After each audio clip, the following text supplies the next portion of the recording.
இந்த படத்துல ஒருத்தவன் அவன் வாய்க்குள்ள ஏகப்பட்ட பொருள வந்து போட்டு திணிச்சுட்டு இருக்கான். இத பார்க்குற ஹீரோக்கு வந்து பார்த்தீங்கன்னா, ரொம்ப அருவருப்பா இருக்கு. நம்மள போல. அப்புறம் வந்து அவன் அந்த ஃபயர் மிஷின் எடுத்துட்டு வந்து வாயில போட்டு அந்த ஃபுல் இதுவுமே வந்து பார்த்தீங்கன்னா, ஹீட் பண்ணிட்டு தந்து இருக்கான். கொஞ்ச நேரத்துக்கு அப்புறம் அது அப்படியே தந்து கக்குறான். பொருள் மாரி தந்து வருது. அத அவன் சைக்கிளா மாத்திக்கிட்டு அங்கருந்து ஓட்டிட்டு தந்து போயிடுறான். எல்லாரும் பேன்னு சொல்லி பார்த்துட்டு இருக்காங்க. அப்புறம் அங்க ஒரு மான்ஸ்டர் வந்து பார்த்தா புதுசா இன்ட்ரோடியூஸ் பண்ணாங்க.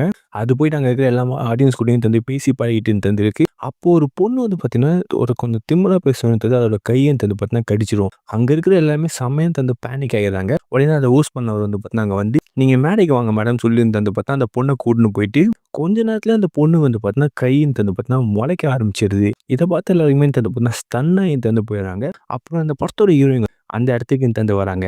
ஆடியன்ஸ்லேருந்து ஒருத்தரோட ஹெல்ப் வேணும்னு சொல்லி வந்து பார்த்தீங்கன்னா கேட்க எல்லாருமே "நான் வரேன், நான் வரேன்னு" சொல்றாங்க. அப்ப நம்ம ஹீரோயின பார்த்தீங்கன்னா, ஒருத்தர போய் சூஸ் பண்ணி அவரோட மூஞ்சிலேருந்து வந்து பார்த்தீங்கன்னா தடவிட்டு இருக்காங்க. நம்ம ஹீரோயின்கோடைய மூஞ்சிலேருந்து வந்து தாடி மலருது. அது மட்டும் இல்லாம அவர் பண்ண சில விஷயத்தோடைய இல்லூஷனும் வந்து அவங்களுக்கு வந்து வருது. அத பார்த்த ஹீரோயின் வந்து பார்த்தீங்கன்னா, செம்மையா வந்து பயந்துர்றாங்க.